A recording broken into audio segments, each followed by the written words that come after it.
Baik, Assalamualaikum warahmatullahi wabarakatuh. Waalaikumsalam warahmatullahi wabarakatuh. Salam damai, sejahtera ke kita semua. Om Swastiastu, Salam, Namo Buddhaya.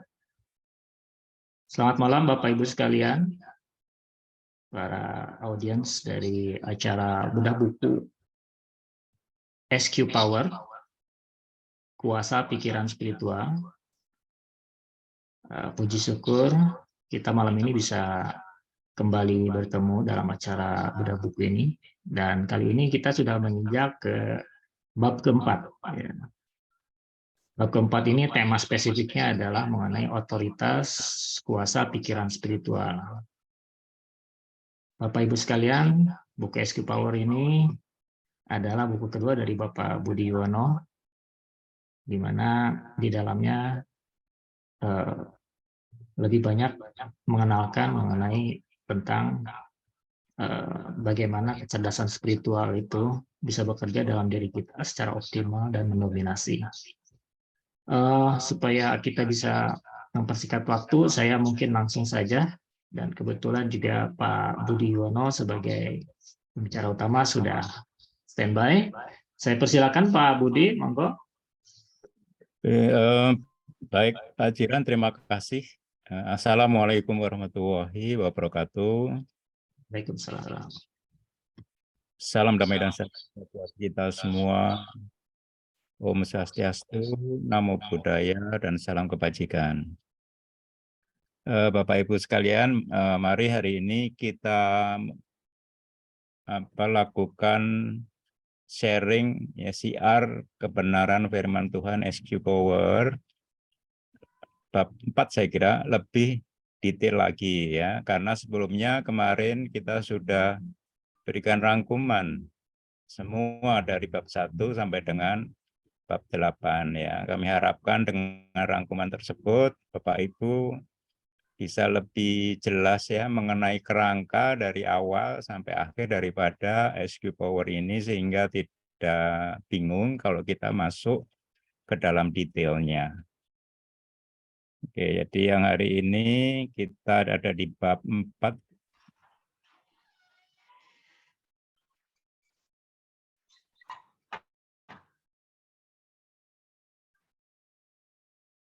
Ini ya, bab 4.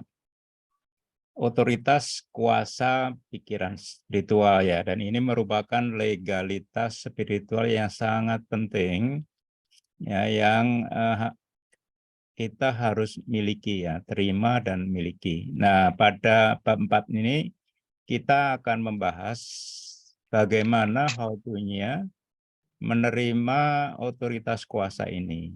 Ya, kita akan paparkan kronologi ya dari pengenalan Allah ya sejak Adam ya sampai dengan Nabi Isa dan Nabi Muhammad. Ya, nanti kita bisa jelas kronologi otoritas kuasa itu didelegasikan kepada manusia. Nomor 2 adalah paradigma pikiran manusia tentang Allah.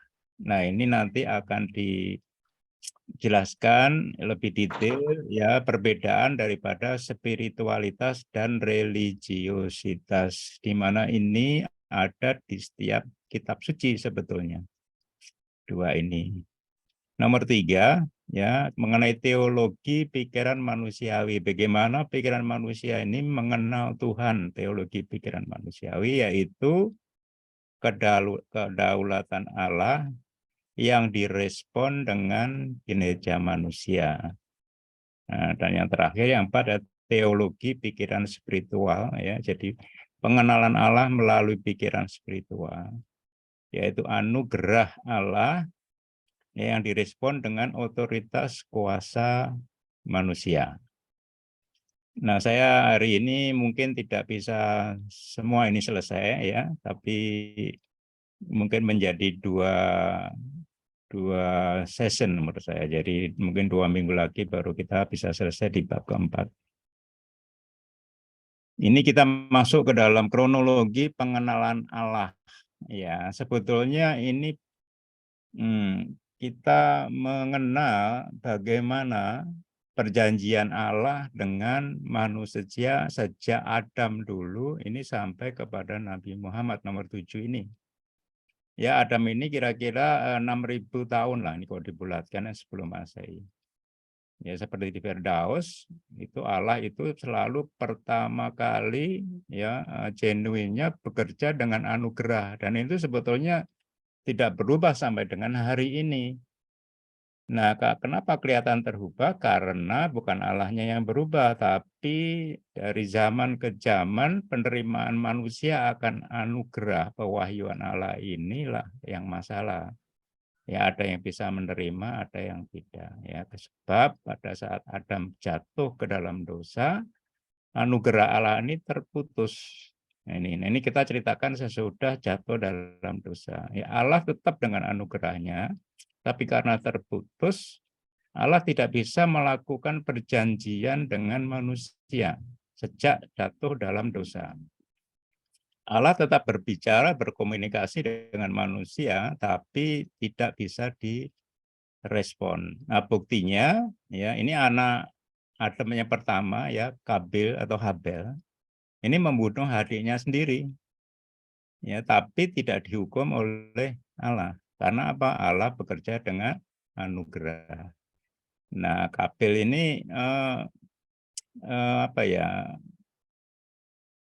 Belum bisa menerima pewahyuan yang benar dengan Allah ya, karena rohnya terputus. Jadi dia dengan iman jiwaninya.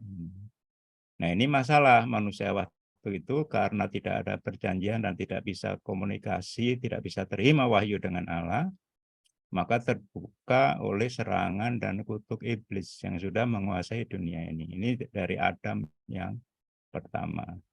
Nah, yang kedua, ini sebenarnya banyak nabi-nabi di antara ini, tapi ini yang penting-penting, yang pokok, di mana manusia ada perubahan di dalam manusia itu, yaitu nabi-nabi ini untuk menerima anugerah dan perjanjian Allah itu. Jadi ini kita hanya yang ada perubahan, ya. Nah, nomor 2 adalah Nabi Nuh. Ini kira-kira 4.000 tahun sebelum Masehi. Allah tetap bekerja dengan anugerahnya, dan dia melakukan perjanjian berkat terbatas hanya keluarga Nuh. Ya, sebab Nuh ini bisa menerima pewahyuan Allah dengan iman jiwaninya karena rohnya belum terhubung.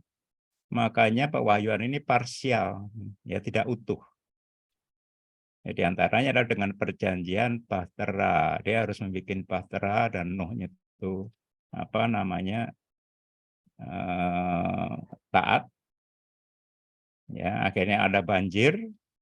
Ya, karena Allah ini sebagai shareholder ini, karena salah urus oleh manusia yang sudah diberi otoritas kuasa, karena terputus dengan Allah. Dan yang kedua adalah perjanjian pasca banjir. Jadi setelah banjir itu selesai, Allah memberikan perjanjian lagi ya dengan Nuh bahwa tidak akan ada banjir besar lagi. Ya, jadi ada perjanjian Batra dan perjanjian pasca banjir. Dan perjanjian Batra ini hanya berlaku kepada keluarga Nuh saja, yang lain musnah manusia. Ini, tapi tetap walaupun banjir besar itu dibuat oleh Allah, tapi tetap dia bekerja dengan anugerahnya karena untuk menyelamatkan ras manusia yang akan datang. Sebab dari Adam sampai Nuh, karena tidak bisa terima anugerah dan tanpa perjanjian, maka terbuka kutuk serangan iblis. Ya, jadi sudah tidak terkendali lagi ya manusia itu. Jadi harus dimusnahkan. Ketiga, Nabi Ibrahim 2000 tahun sebelum Masehi, ya Allah tetap bekerja dengan anugerahnya dan dengan perjanjian berkat. Jadi perjanjian Allah itu sebetulnya ingin memberikan anugerah berkatnya, jadi bukan yang lain-lain, ya. Tapi ini berlaku kepada keturunan Nabi Ibrahim saja. Ya, jadi anak cucunya terus sampai dengan umat Yahudi. Ya kalau tadi ini hanya keluarga Nuh saja, ini keturunan Nabi Ibrahim. Yaitu mendapat perjanjian berkat. Ya, jadi yang memberkati Nabi Ibrahim akan diberkati, yang mengutuk Nabi Ibrahim akan dikutuk oleh Allah, dia dibela oleh Allah. Ya, tapi Nabi Ibrahim itu tetap iman jiwani karena roh belum tersambung, tetapi mampu menerima wahyu Allah secara parsial. Kita bisa baca ceritanya di dalam kitab suci. Nah, di dalam zaman Nabi Ibrahim, Allah itu memunculkan, menampakkan dirinya ya 20 tahun sampai 40 tahun sekali kepada manusia, mulai dia berkomunikasi. Ya, dan Nabi Ibrahim ini karena bisa menerima wahyu secara parsial, maka disebut bapak orang beriman, walaupun rohnya belum terhubung. Jadi sangat jarang sekali bisa menerima pewahyuan Allah dengan iman jiwani. Makanya Allah membela Nabi Ibrahim. Ya. Nomor 4, Nabi Ayub ini hanya pengecualian, ya. Jadi dia hidup di era Nabi Ibrahim, ya, di 1500 tahun sebelum Masehi, ya. Allah tetap bekerja dengan anugerahnya. Tapi Nabi Ayub ini tanpa perjanjian, ya, karena bukan dari keturunan Nabi Ibrahim. Maka terbuka kutuk dari iblis. Ya, kita bisa tahu ceritanya, ya, dia sakit udah sampai ya semua hartanya habis, anaknya semua meninggal diserang oleh iblis. Ya. Dan nah ini masalahnya karena Nabi Ayub ini mengenal hubungannya dengan Allah, menganut prinsip tabur tuai dan kedaulatan Allah. Inilah disebut seuzon asma Allah. Sebab apa? Allah tetap bekerja dengan anugerahnya. Tabur tuai itu artinya perbuatan baik Ayub akan mendapat kebaikan dari Allah, tapi kalau perbuatan tidak baik Nabi Ayub mendapat kutuk daripada Allah. Itu tabur tuai karena Allah berdaulat atas segalanya. Ini yang salah di Nabi Ayub. Ya karena Nabi Ayub itu saleh. Ya dari manusianya enggak terlihat kesalahannya sama sekali, tapi kok dikasih seperti itu sampai dia tuh sakit yang luar biasa, anaknya habis berapa? 10 atau berapa ya? Hartanya habis diserang tanpa kesalahan. Ya, tapi kesalahannya cuma ini. Ya, Allah hanya merespon saja. Karena kamu mengenal aku dengan tabur tuai, mengandalkan kebaikanmu. Dan itu terbuka oleh serangan iblis karena tanpa perjanjian proteksi anugerah dari Allah. Nah ini hati-hati. Seuzon asmanya ini hati-hati. Ya, jadi ini yang menjadi masalah, seuzon asma Allah. Jadi bukan dari perbuatan manusiawi Ayub. Dia yang sangat saleh dan tidak ada celahnya dipandang oleh dari segi manusia. Nah, ini kita harus belajar. Nah, 5 Nabi Musa 1500 tahun sebelum Masehi, ya ini menganut Allah legalitas. Ini berubah Allah kelihatannya, padahal enggak. Anugerah itu Allah itu menawarkan anugerah kepada bangsa Yahudi. Musa ini sudah menjadi bangsa yang dulu adalah keturunan yang dari Nabi Ibrahim, ya, menjadi bangsa Yahudi yang dimerdekakan, dibebaskan dari Mesir untuk menuju ke tanah perjanjian di Yerusalem di sana. Tapi karena mereka merasa sudah lebih dewasa mengenal Allah, menurut mereka tidak mau diajak Nabi Musa untuk datang menerima anugerah Allah di Gunung Sinai. Mereka tidak mau datang, ya. Dia suruh kok kamu saja Musa terima beresnya, kita akan lakukan, ya, terima jadinya sajalah kita legalitas. Ya sudah dikasih perjanjian legalitas, yaitu perjanjian berkat dan kutuk duniawi.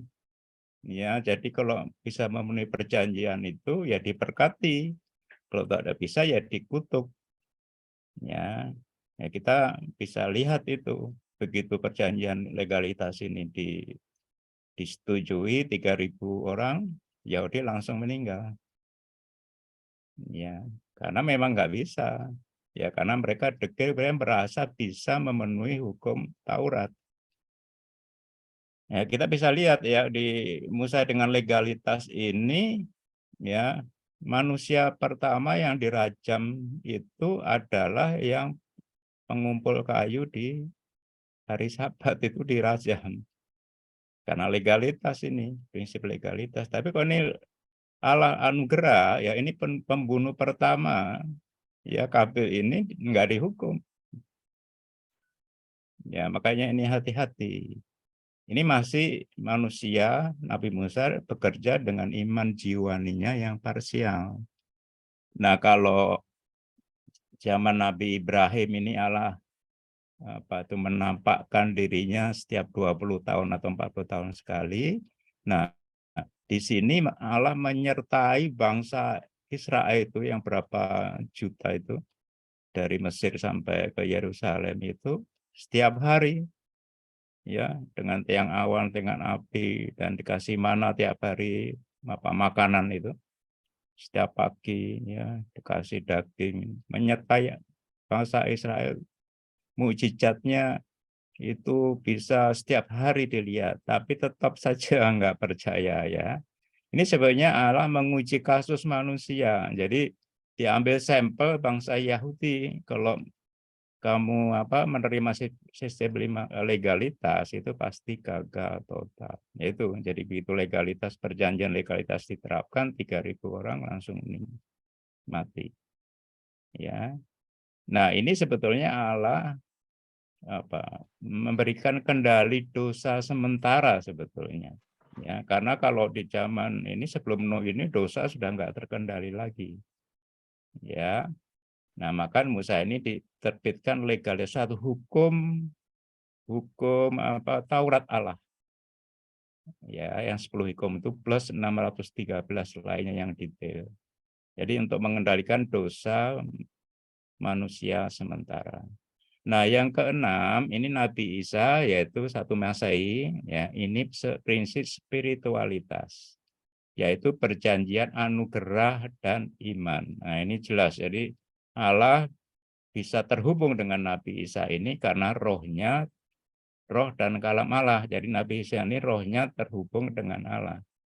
Ya, jadi ada perjanjian anugerah yang direspon dengan iman. Tapi ini bukan iman jiwani, tapi iman rohani yang juga anugerah. Ya, dengan perjanjian berkat duniawi dan surgawi, dan ini berlaku untuk seluruh umat manusia yang percaya, bukan untuk agama Yahudi saja, ya, yang notabene ya orang Yahudi sendiri tidak percaya. Ini iman rohani yang utuh, jadi bisa menerima pewahyuan Allah secara utuh. Jadi jelas di sini seperti apa pewahyuan Allah itu.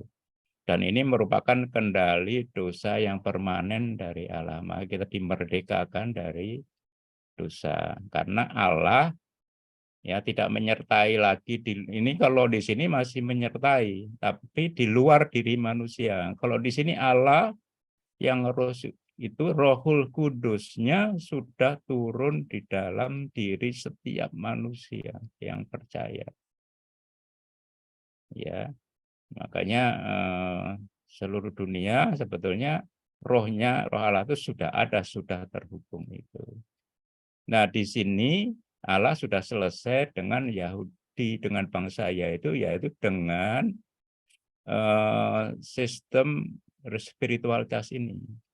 Ya, kalau kita bisa mengenal Allah secara spiritual dengan pikiran spiritual kita akan mengenal dengan utuh ya kebenaran diri Allah. Sebenarnya sudah selesai, tapi ya, ini bangsa Yahudi tetap tidak percaya ini anugerah dan iman. Dia tetap pegang legalitas dari Musa.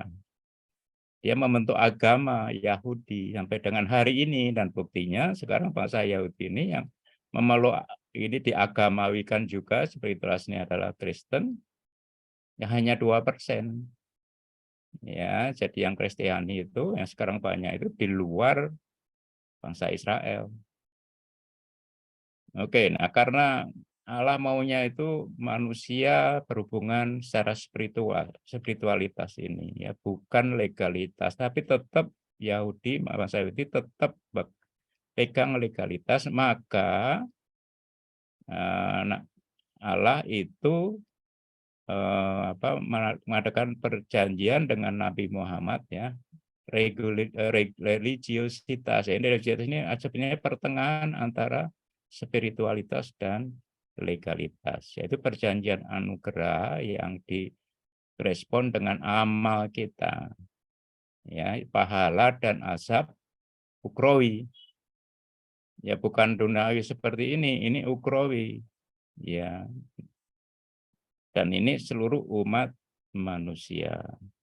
Ya. Kenapa ukrawi? Karena setelah Nabi Isa ini naik ke surga, Rohul Kudus turun. Nah, Rohul Kudus itu sudah bisa memimpin manusia di dunia. Jadi enggak diasap di dunia seperti zaman Nabi Musa, ya. Tapi nanti ya perhitungannya ada di ukrawi nanti.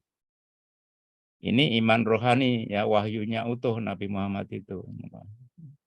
Dan Allah roh ada di dalam manusia, yaitu Rohul Kudus ada di dalam Nabi Muhammad dan kita semua. Dan ini adalah perjanjian Allah dengan bangsa Arab, tapi sepertinya ini untuk umat manusia di seluruh dunia. Ya sama, ini Allah dengan bangsa Yahudi, tapi untuk seluruh umat manusia di dunia yang percaya, ya. Ini Bapak Ibu semua, kronologi pengenalan Allah, ya, bahwa Allah itu tetap dengan anugerahnya, manusia yang berubah untuk menerima anugerah itu, ya. Ini penting sekali, ya. Dan anugerah itu sebetulnya apa? Kronologi otoritas kuasa itu. Jadi ini dari Adam sampai Musa ini otoritas kuasanya terputus. Ya, sejak Isa baru tersambung lagi karena Rohul Kudusnya ada di dalam diri setiap manusia. Ya, jadi Allah itu tetap tidak berubah dari dulu, sekarang, dan yang akan datang. Oke, kita teruskan ya Bapak Ibu. Ini pikiran manusia tentang Allah.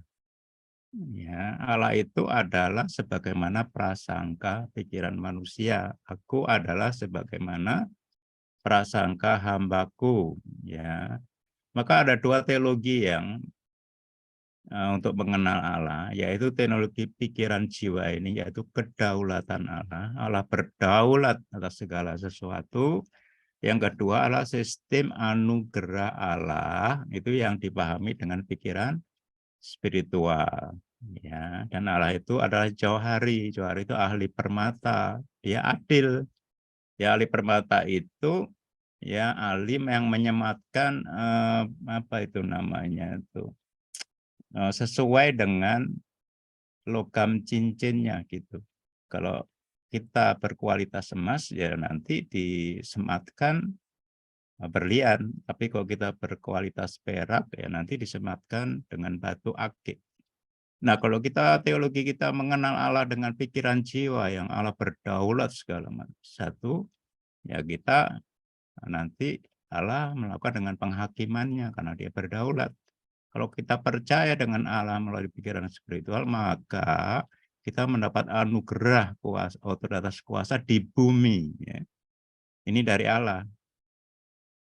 Ya, jadi inilah tergantung dari kita mengenal Allah dengan pikiran spiritual atau dengan pikiran jiwa. Nah, dari sini ada perbedaan ya, spiritualitas dan religiositas, di mana ini ada di dalam kitab suci setiap agama.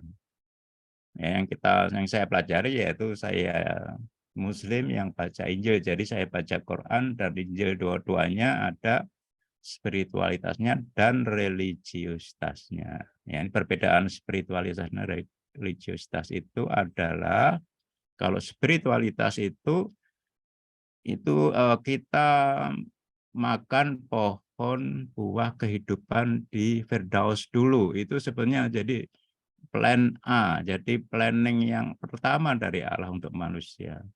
Tapi yang terjadi adalah plan B, karena Adam berdosa, dia makan pohon pengetahuan yang baik dan yang jahat.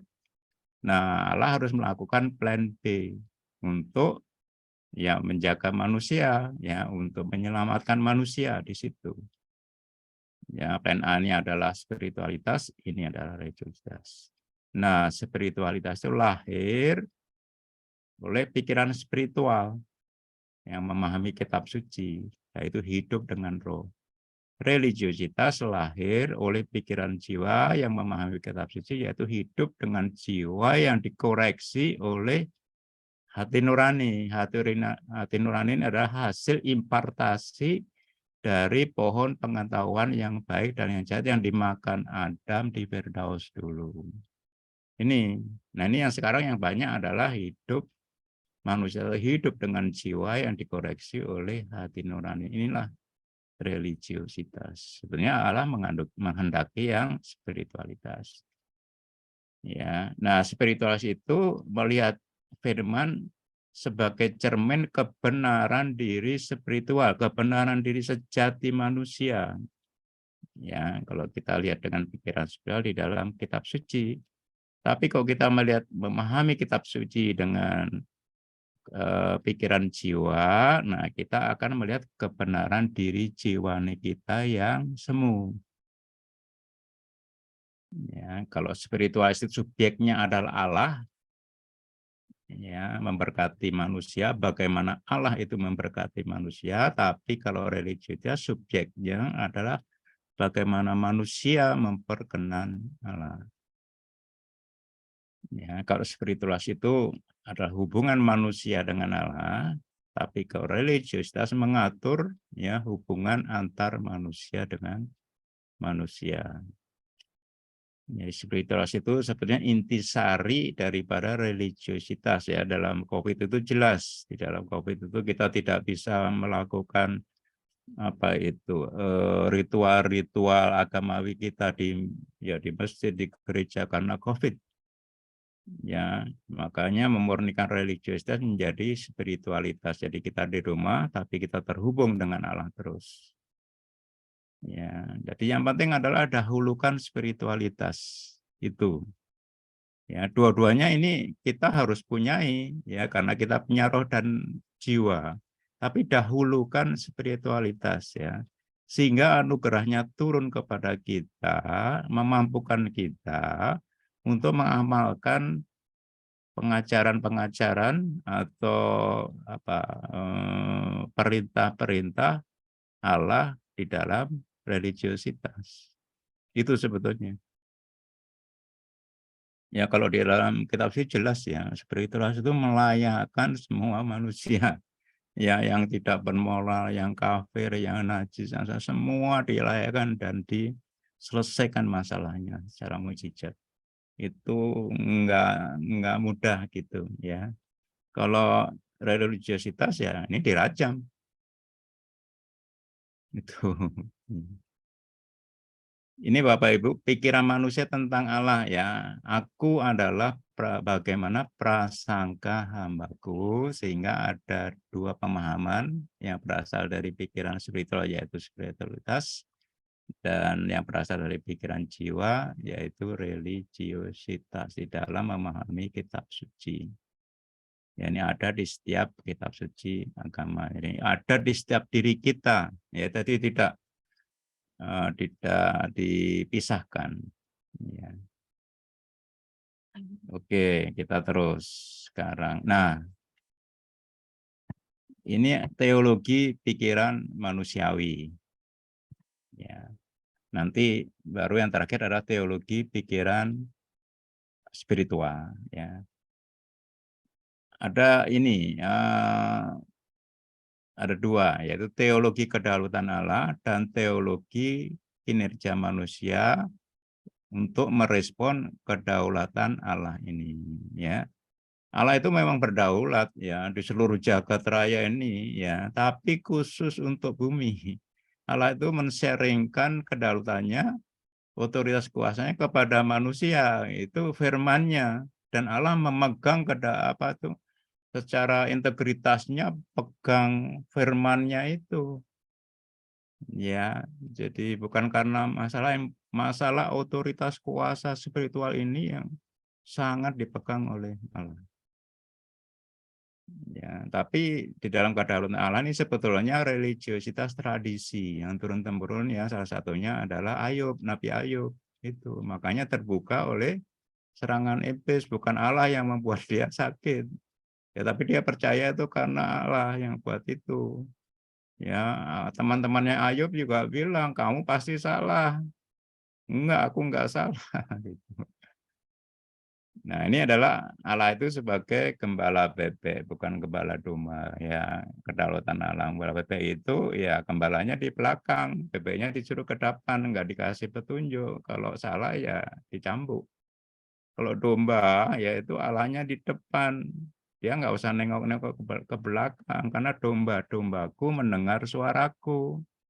Dia ikut dengan sukacita, sukarela, ya, tanpa tanpa paksaan. Ya harusnya begitu. Ya, jadi kedaulatan ini adalah segalanya terjadi atas kehendak Allah ya. Allah itu memang Maha Tahu ya, tapi tidak memaksakan kehendaknya terutama di bumi yang otoritas kuasanya sudah diberikan kepada manusia. Ini kita harus tahu di situ. Nah, sebenarnya menghindari otoritas kuasa itu, ya percaya kedaulatan Allah itu kan menghindari otoritas kuasa yang diberikan kepada manusia, itu melempar tanggung jawab. Semua Allah, semua kesalahan, semua musibah Allah. Ya, sehingga manusia tidak berarti. Ya, dia pasif, dia pecundang. Ya, di bawah kendali iblis ya, karena nggak punya otoritas kuasa. Ya, selalu salahkan Allah. Ya, kalau Allah melakukan kedaulatannya di bumi, bumi ini harus seperti surga dulu, nggak kayak begini. Allah yang ngatur seperti di Firdaus dulu. Ya, ini teologi pikiran manusiawi ya. Satu teologi kedaulatan Allah yang direspon dengan teologi kinerja manusia ya.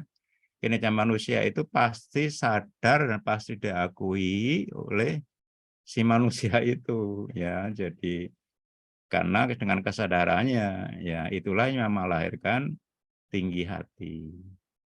Dan karena dengan kinerja, ya maka Allah merespon dengan upah. Kalau kamu berbuat baik, ya tak kasih upah.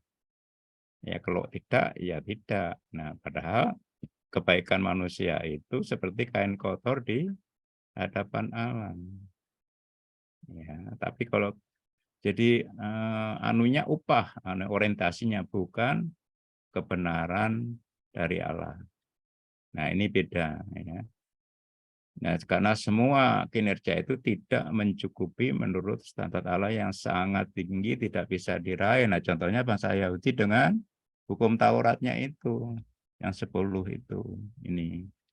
Nah, kenapa tujuan hukum Taurat diturunkan oleh Allah? Memang itu permintaan bangsa Yahudi, tapi itulah kendali dosa manusia yang sementara sebelum hukum anugerahnya diturunkan. Ya, satu supaya sadar dosa kinerja karena waktu Nabi Adam dosa sampai Nuh sampai dibinasakan semua umat manusia sampai Nabi Ibrahim, Nabi Musa itu mereka tidak sadar dosa ya karena belum ada hukumnya. Nah, ini diterbitkan hukum yaitu 10 yang utama dan 613 yang detail. Tapi ini masalahnya perjanjiannya kalau satu saja gagal, ya fatal. Artinya ya enggak menerima berkat, tapi menerima hukuman atau kutuk. Ya, dasar bangsa Yahudi itu dekil, pinter tapi dekil. Ya keras banget ya kepalanya itu ya. Ya tetap aja dia kekeh pegang itu sampai dengan hari ini. Dan Allah itu sebenarnya cuma satu, menyadarkan bahwa kita tidak mampu memenuhi hukum ini. Itu saja sebenarnya tujuannya. Dan tujuan hukum Taurat Allah yang kedua yaitu sadar hukuman Allah ya karena pasti secara hati nurani yang mengkritik kita, yang menuduh kita setiap hari pasti kita ada kesalahan, kita pasti merasa tidak sempurna sehingga kita sadar hukuman Allah. Jadi pertama sadar dosa, sadar hukuman. Ya, ini baik ya, tapi ada efek samping. Ya kita merasa terhukum, ya terkutuk dosa. Ini ya masalah. Ya, dan ini dimanfaatkan oleh iblis ya melalui hati nurani kita. Ya, kalau kita merasa hanya mengandalkan kesalehan jiwani kita, saya sudah melakukan itu, kita akan makin banyak tertuduh kesalahan.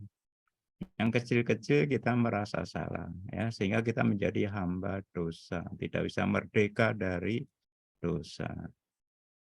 Tapi ini tujuan hukum Taurat Allah, ya, sadar hukuman dosa Allah. Tiga, ya itu kalau sudah tidak mampu, sadar butuh keselamatan spiritual Allah. Itu sebetulnya yang turun melalui Nabi Isa. Ya, ini bagi orang yang legalistik agamawi, yaitu orang Farisi Yahudi. Itu sebenarnya diterbitkan keselamatan spiritual Allah itu. Yang merasa benar diri jiwani. Ini tujuan hukum Allah itu. Tiga ini. Ini penting banget ini. Ya, tapi ada efek samping di situ. Ya. Prahukum Taurat sebelum Musa itu tidak ada kutuk dosa, tapi setelah ini ada kutuk dosa. Makanya setelah Adam dosa dulu, ya dosa itu ada setelah Adam dulu ya, tapi tidak dihitung karena tidak ada peraturan. Ya kalau nggak ada peraturan lalu lintas, ya nggak ada yang melanggar gitu ya, nggak ada tilang ya. Sama ini seperti itu. Ya sehingga pola pikir Adam itu masih pola pikir Firdaus, tidak ada merasa bersalah walaupun anaknya membunuh adiknya sendiri itu. Ya, sehingga tidak berpikir tentang sakit, penyakit, sehingga dia bisa hidup, memang tidak hidup kekal, tapi Adam usianya adalah 930 tahun. Ya, seperti firman Allah, pada hari engkau memakannya, engkau pasti mati. Nah, satu hari Allah adalah 1000 tahun manusia. Ya, tapi Adam masih 930. Lah kita ya boro-boro kan turun terus. Ya, dan prahukum Taurat itu tidak ada kutuk dosa, tapi kok ada banjir Nuh ya yang besar itu, dan juga zaman Nabi Ibrahim Sodom dan Gomora itu dihancurkan Allah. Ya padahal di situ belum ada kutuk, itu apa khusus ya, karena sampai dengan ini Allah itu mengadakan perjanjian hanya terbatas kepada Nuh. Ya, itu dengan keluarga Nuh saja, dengan banjir, dan itu dengan peringatan. Dan tetap Allah tahu bahwa walaupun diperingatkan akan banjir, mereka semua tidak percaya. Dan ini terbatas kepada Nabi Ibrahim dan keturunannya, ya, mengenai Sodom dan Gomora. Dan itu Nabi Ibrahim sudah tawar-menawar juga dengan Allah. Ya, itu bukan kutuk. Ya, sebetulnya itu anak spesial ya, jadi Allah itu. Setelah itu tidak ada seperti itu lagi setelah anugerah Allah turun melalui Nabi Isa, Roh Kudus terus sampai dengan hari ini. Ini teologi pikiran manusia, Bapak Ibu, manusiawi. Ya. Nah, saya kira Pak Jiran, kita berhenti di sini hari ini. Ya, jadi kita sengaja membuat Zoom ini tidak begitu panjang dan nanti audiensnya capek ya. Nah, 2 minggu lagi kita masuk kepada teologi pikiran spiritual supaya lebih bisa dipahami. Ya, jadi hari ini saya selesai sampai teologi pikiran manusiawi ya, di bab 4 ini ya, otoritas puasa pikiran spiritual, dan kita buka pertanyaan supaya Bapak Ibu bisa lebih jelas. Jadi monggo Pak Jiran. Baik, terima kasih banyak Pak Budi. Ini banyak hal yang membuka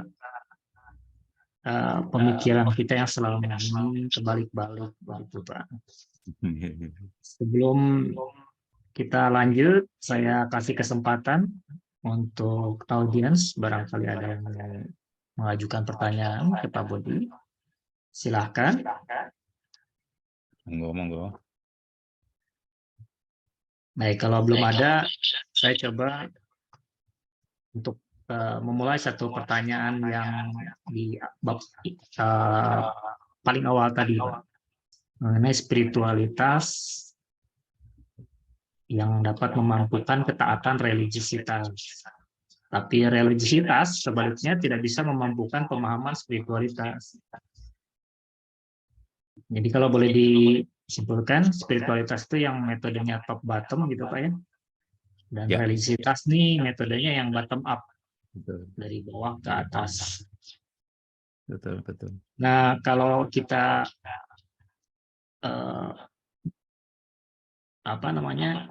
lihat Pak, kita ini kan semua berangkat rata-rata dari religiusitas. Betul. Apakah perjalanan pencarian ini memungkinkan gitu Pak? Kebanyakan orang yang berangkat dari religiusitas itu akan mendapatkan jalan tepat gitu Pak, atau pemahaman spiritualitas hanya melalui religiusitas. Mohon pencerahannya Pak. Oke. Terima kasih Pak Jiran. Ya, jadi betul ya. Jadi pada zaman akhir ini, artinya zaman akhir itu setelah turun wahyu yang terakhir ya, itu Quran ya, sebetulnya ya, itu manusia mulai dengan bottom up ya, jadi dari pikiran jiwa untuk memahami semua dengan kitab suci ya. Sama seperti manusia mempelajari kalam Allah, ilmu pengetahuan, semua itu ya, termasuk matematika, semua segala macam, ekonomi segala macam itu. Nah, mereka belajar kitab suci seperti itu memang ya, dan itu bottom up ya, itu sebenarnya plan B ya, plan B ini ya, dan paling mudah dipahami dan dipraktekkan dan dicontohkan gitu ya. Jadi dengan hidup dengan jiwanya dikoreksi hati nuraninya, bukan dengan rohnya ini yang tidak bisa diakses oleh jiwa dan panca indera kita yang susah gitu. Tapi ya setiap manusia itu di dalam agama ya, agama itu kan sebenarnya ada satu kitab sucinya ya. Mungkin ada di semua sebetulnya punya kitab suci. Orang Jawa itu punya, makanya ada yang menggali itu kitab suci. Ya, jadi makanya ada di Cina itu ya kitabnya ada, Konghucu dan sebagainya itu. Ya, tapi mereka semua mempelajarinya untuk mengenal Allah melalui pikiran jiwa gitu ya. Itu nggak salah sih. Ya, tapi konsekuensinya ya seperti ini semua. Jadi ada apa ya, nggak se-worth it ya. Jadi yang spiritual ini ya, kalau Allah sendiri ya nggak worth it, apa sia-sia sebetulnya gitu loh. Ya sia-sia artinya yang diterima baik itu di dunia dan di ukhrawi nanti. Nah, itu menurut Allah sia-sia, artinya bedanya banyak gitu loh. Ya, kemudian kalau bisa ditanyakan oleh Pak Jiran juga, di dunia kelihatannya orang yang tidak beragama nggak saleh kok ini banyak dan sebagainya ya. Kita nggak ngerti, cuma lihat itunya saja ya, tapi itu firman sudah katakan ya, itu nggak worth it gitu, alias sia-sia, malah keras, sama sekali tidak bermanfaat, kerugiannya lebih banyak daripada yang diterima gitu loh. Ya katakan dia memiliki segalanya, tapi ya terus dia menikmati paling nggak bisa kan 930 tahun seperti Adam, nggak bisa kan. Itu sebenarnya juga sudah nggak worth it itu loh, kalau hitung-hitungan matematisnya aja gitu. Ya. Tapi betul Pak Cina, selalu melalui religiosity. Tapi sebenarnya genuine-nya plan A-nya ini spiritualitas. Jadi kita jangan berhenti di sini sebetulnya. Tapi dengan setelah Nabi Isa, Rohul Kudus turun, artinya kita semua itu sudah terkoneksi dengan Allah. Ya, jadi nggak terputus lagi. Ada Rohul Kudus di dalam setiap diri kita ini. Nah, itu makanya ya anunya apa peradabannya luar biasa manusia itu sekarang kok, karena ada Roh Kudus itu, disadari atau tidak gitu. Ya, tapi yang menyadari sama tidak itu worth it-nya beda. Itu saja. Ya Pak ya. Jadi ya ini tadi jadinya ya ini coba ini kalau dipahami kita bisa lihat ya bahwa kebenaran diri saja tadi kalau bukan spiritualitas pasti semu, pasti munafik lah gitu. Saya ngalamin soalnya itu. Diri kita yang tidak sempurna ini kita andalkan gitu. Dan itu ditembak iblis terus. Ya, dan yang kita lihat selalu karena jiwa ya bagaimana kita memperkenan Allah. Dengan gini terjadi susah. Bukannya kita nggak memperkenan Allah, ya harus. Tapi kalau ini tok susah, sulit. Tapi dibalik bagaimana Allah memberkati manusia, itu yang kita fokuskan. Ya, nah makanya dahulukan spiritualitas supaya anugerahnya turun, memampukan mengamalkan religius kita ini worth it, tidak ada efek samping, efek negatif, ya, dan tidak sia-sia atau manfaat gitu. Tapi ya beda banget ini contohkan di spiritualitas ini nggak bisa. Ya kalau orang Farisi Yahudi ini semua dirajam semua, habis lah. Tapi manusia diterima, diampuni, dan disembuhkan, ya diselesaikan segala masalah. Itulah spiritual, itulah Allah kita. Ya Allah kita mendasari manusia untuk itu. Jadi bisa semua manusia mengaksesnya. Ya, tapi pasti ada kitab suci yang sebetulnya itu datang dari yang kauniah ini, dari alam itu. Ya pemikiran-pemikiran mendalam dari manusia itu. Ya seperti orang Jawa, kejawen, itu segala macam tuh pemikiran sampai ke situ ada. Tapi itu sekali lagi jiwa nih. Ya yang bayang-bayang saja gitu. Tapi itu sudah lumayan gitu ya.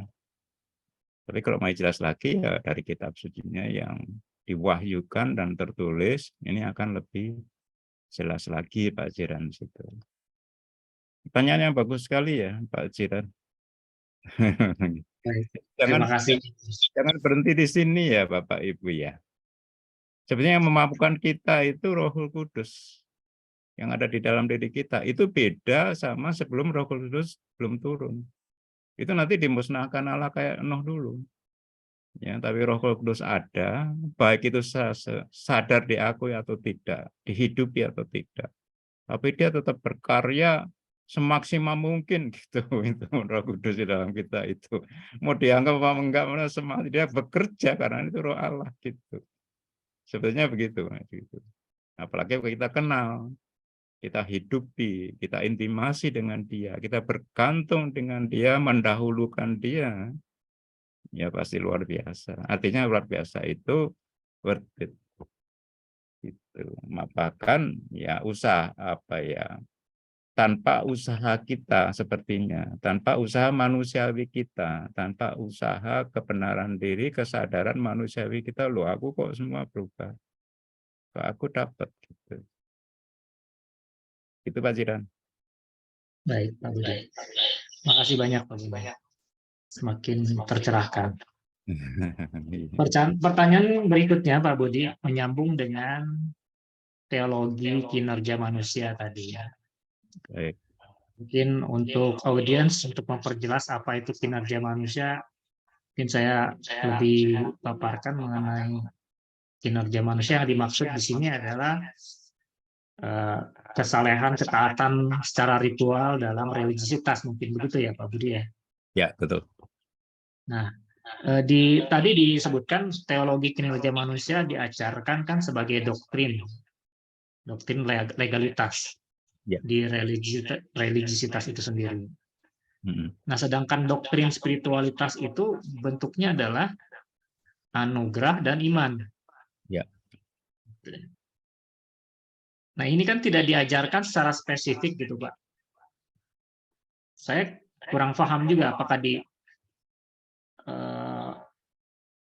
kitab suci, di firman ada Iya, tersebutkan secara eksplisit begitu mengenai ini. iya, Karena kalau mengacu ke sini, kinerja manusia artinya sama sekali tidak pernah cukup baik untuk mengikuti standar Tuhan gitu ya.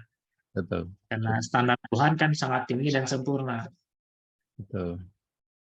Pertanyaannya Pak Budi, ini dasar pemikiran ini Pak Budi mengenai standar Tuhan yang sangat tinggi dan sempurna yang kita agak sulit untuk mencapainya dengan kinerja manusia itu dari mana Pak Budi?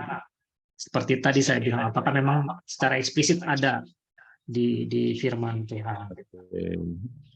Terima kasih Pak Jiran. Ya, bagus sekali pertanyaannya.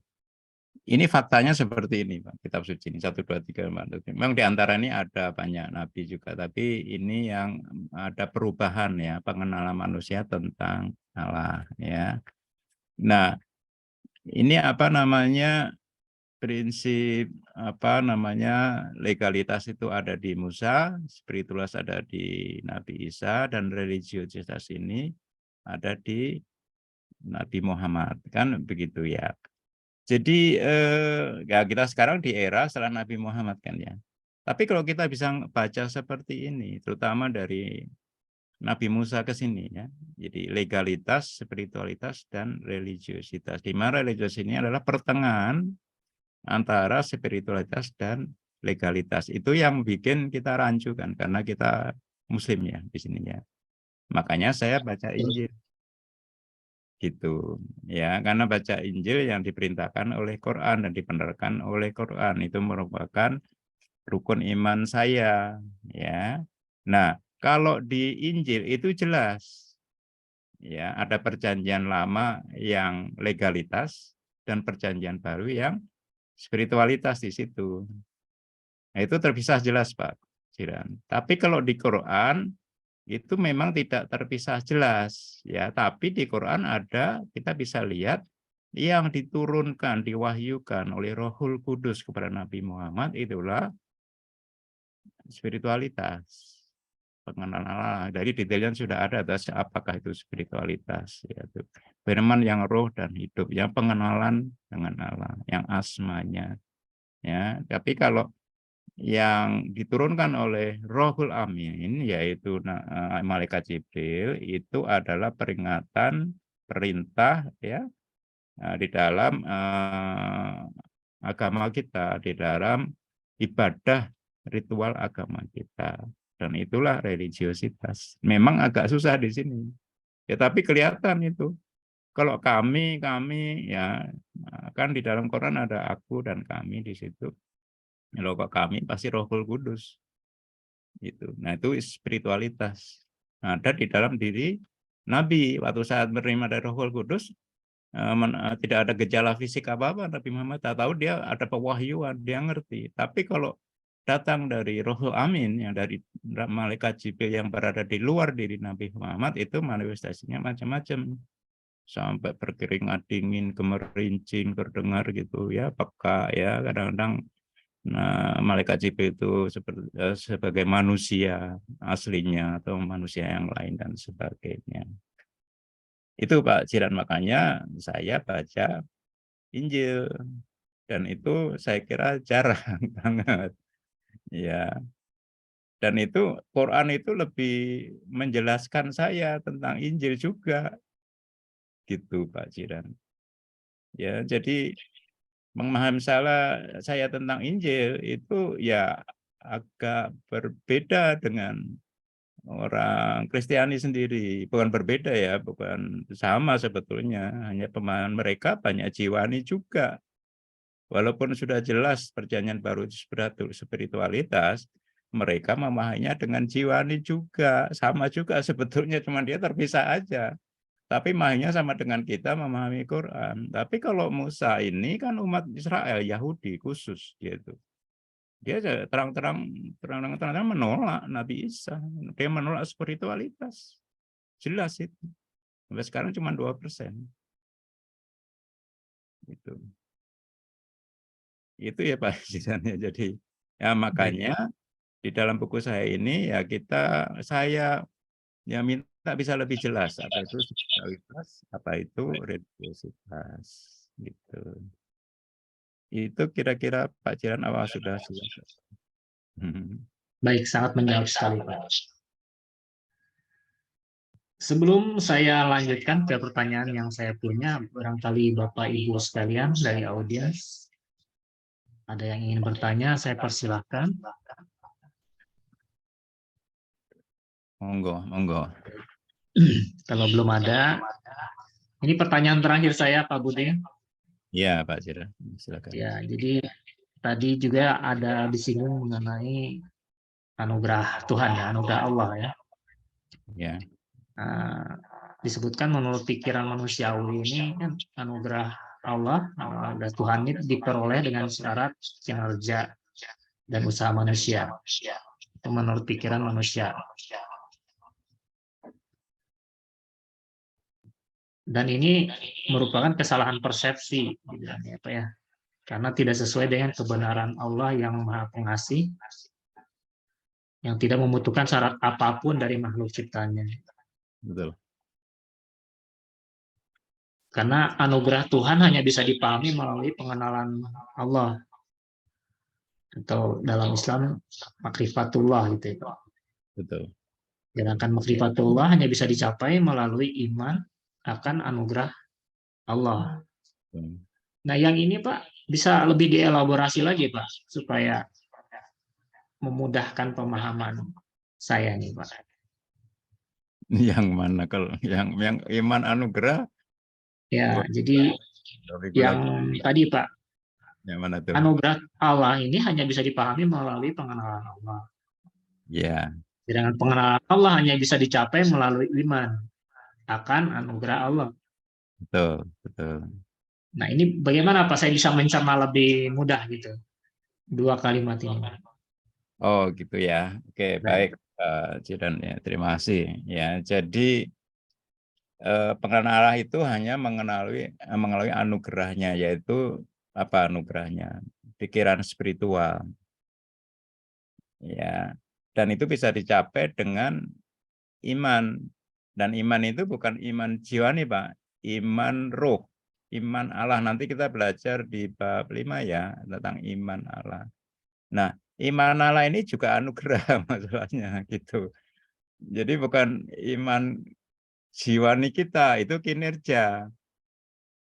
Gitu. Mungkin tadi yang merancukan Pak Jiran itu direspon dengan iman manusiawi kita, bukan. Itu sama dengan kinerja sebetulnya. Kinerja iman manusiawi itu beda. Ya Pak ya, ini adalah iman dari Allah. Jadi sebenarnya Allah itu apa ya, sudah melengkapi manusia dalam perlengkapan yang luar biasa. Kita itu cuma terima aja gitu. Potensinya diberi, anugerahnya diberi, semuanya sudah diberi, tapi itu di dalam roh kita, dimensinya roh itu loh yang susah. Karena manusia sudah terobsesi dengan dunia dan merasa sudah bisa ya dengan hidup di dalam jiwa plus hati nurani. Karena memang Roh Kudus sudah diturunkan gitu. Makanya ya manusia menurut saya ya kalau peradabannya segala macam ya semacam hasilnya hidup kita di dunia jauh lebih limpah ya daripada dulu. Lah tapi umurnya dari 90, 30, sekarang kita menikmatinya itu sampai 100 loh. Ya 70 aja sudah nggak bisa menikmati loh. Ya walaupun kita punya sekarang terus mau apa gitu loh. Nah, itu sia-sianya di situ. Ya, jadi itu nggak worth it itu loh. Dan sama sekali tidak berguna kalau kita ngerti hidup kekal. Sama sekali nggak berguna. Itu bukan 1000 tahun Pak di sana. Dan hidup kita nggak kayak gini. Gitu. Punya uang juga masih mikir juga. Masih khawatir juga kan ya. Ya nanti sakit juga. Pasti ya kalau udah ada cenut-cenut di sini kalau sudah umurnya gitu tuh macam-macam tuh Pak. Ya itu, saya bilang sama Pak Jiran, sekarang yang muda-muda itu saya kaget banget. Dalam seminggu itu saya kaget banget itu. Ya, berita yang meninggal itu sepantaran anak-anak saya, dari saudara saya, dari keponakan, itu sepantaran anak saya.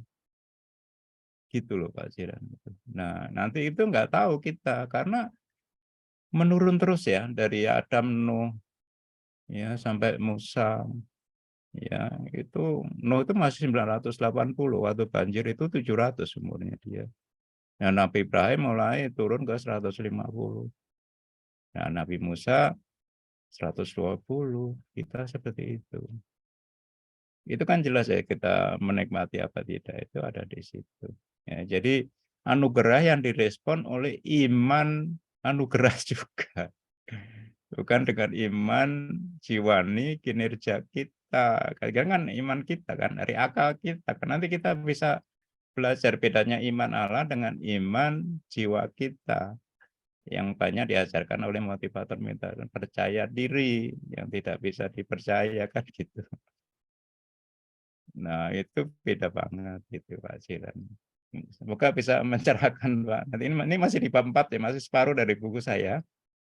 Nanti semoga bisa lebih jelas lagi dan timbul pertanyaan dengan seperti Pak Jiran ini yang supaya nggak bingung. Ya, tadi juga ini bagus nih hari ini pertanyaannya. Ya, luar biasa. Baik. Baik Pak Budi, ini malam ini banyak sekali insight dan mindset yang selama ini terbalik-balik, mulai apa namanya, tercerahkan gitu Pak Budi. Alhamdulillah. Ya. Alhamdulillah. Baik Pak Budi, saya kira malam ini kita sudah cukup banyak mendapatkan ilmu, informasi, dan kebenaran Tuhan yang bisa kita aplikasikan ke dalam diri kita semua. Demikian juga untuk Bapak Ibu audiens kita. Semoga materi dari Pak Budi ini menjadi salah satu jalan perubahan Amin. untuk menuju pada spiritualitas kita. Amin. Amin. Pak Budiono, terima kasih atas waktu, kesediaan sharing dan bedah buku malam ini. Semoga Bapak selalu senantiasa dalam kesehatan, kedamaian, Amin. penuh keberkahan, dan menjadi berkat untuk semua. Amin. Amin. Baik Pak Budi, saya kira malam ini kita akhiri dulu acara kita. Jadi insya Allah nanti di 2 minggu ke depan kita akan lanjutkan di bab berikutnya ya Pak. Masih di bab 4, cuman di poin berikutnya ya Pak. Ya, betul. Ya, karena kan selesai di 2 minggu lagi yang di bab 4 ini. Baik. Baik, kita. Oke Pak Budi, terima kasih banyak. Terima kasih kembali Pak Jiran, Ibu semua. Akhir kata saya ucapkan mohon maaf jika ada perkataan yang kurang berkenan. Saya mewakili Pak Budiono juga. Terima kasih Bapak Ibu sekalian yang selama ini mengikuti dari bab awal sampai saat ini. Semoga bermanfaat untuk Bapak Ibu sekalian. Selamat malam, terima kasih. Assalamualaikum warahmatullahi wabarakatuh. Waalaikumsalam warahmatullahi wabarakatuh. Terima kasih Bapak Ibu semua.